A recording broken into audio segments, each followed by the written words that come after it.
И денеска надвор од студиото на Урбаните вести ви информираме за актуелните настани, случувања, известувања и сервисни информации од градот.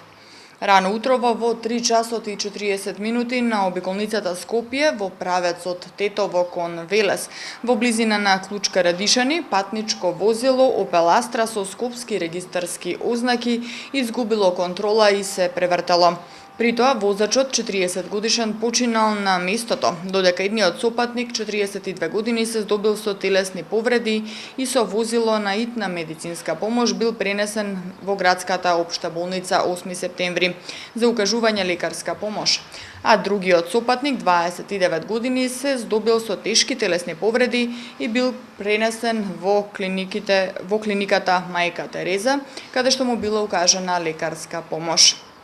Во скопската населба Тафталиџа пак, во близина на катастарот, утринава се случила сообраќајна несреќа во која учествувале две возила. Едно од возилата од силината на ударот се превртело, поради што морале да интервенираат и пожарникарите. Во превртеното возило имало тројца патници кои за среќа минале со лесни повреди и од страна на противпожарната бригада били извлечени од превртениот автомобил. Со цел поефикасно давање прва помош, од денеска во функција се новите 6 амбулантски возила на службата за итна медицинска помош при Здравствен дом Скопје. Од Здравствен дом Скопје соопштија дека првпат по подолг временски период службата за итна медицинска помош во Скопје ќе има на располагање 14 возила. Од Здравствен дом Скопје посочија дека значително се подобрува ефикасноста на службата за итна медицинска помош, која како единствена за град Скопје и околните населени места овозможува 24 часовна здравствена заштита во делот на вонболничка ургентна медицина и представува прва линија за давање на здравствени услуги, посебно во делот на животно загрозувачки состојби. Општина Аеродром пак продолжи со санација на ударните дупки на улиците што се под нејзина надлежност. Во изминатиот период беа санирани дупки на улици во Горно Лисиче, населба Лисиче и реонски центар Аеродром. Деновиве се работи на санација на ударните дупки на улицата 23 октомври во населбата Острово. Како што соопштија од општина Аеродром, овие активности ќе продолжат и во наредниот период, со цел да се подобри патната инфраструктура и да се зголеми безбедноста на сите учесници во сообраќајот. И годинава, следејќи ја традицијата, на крајот од сезоната Филхармонија излегува надвор од институцијата, надвор од стандардната концертна практика. На 23 и на 29 јуни Филхармонија ќе реализира два концерта под заеднички наслов Филхармонија на отворено во Градски парк, со почеток во 21 часот, а во соработка со Младинскиот културен центар и град Скопје.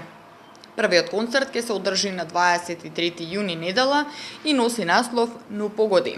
Станува збор за уникатен проект каде што ќе бидат изведени познатите теми од култните цртани филмови од земјите од источниот блок, кои го одбележаа детството на генерациите од 70-тите и 80-тите години.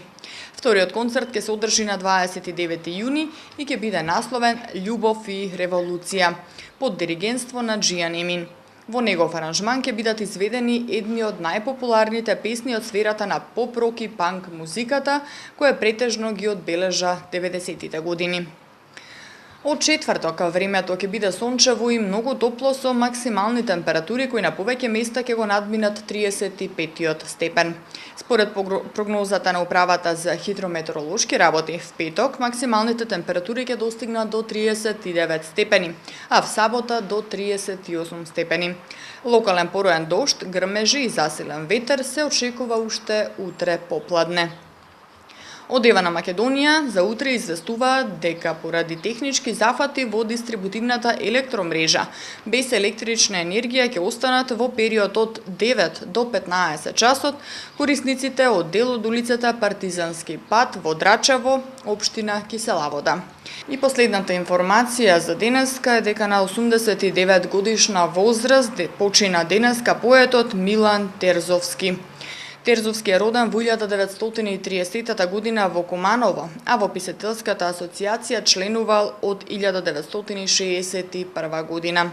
Автор е на збирките поезија Чекори во себе, Омарнина, Балади за Козјак, Постапалки, Галичица, Црно распаќе на песната, Сончев часовник, Азбучна молитва. Посмртните останки ќе бидат изложени во капилата на градските гробишта Бутал утре од 10:30 до 11:30 часот.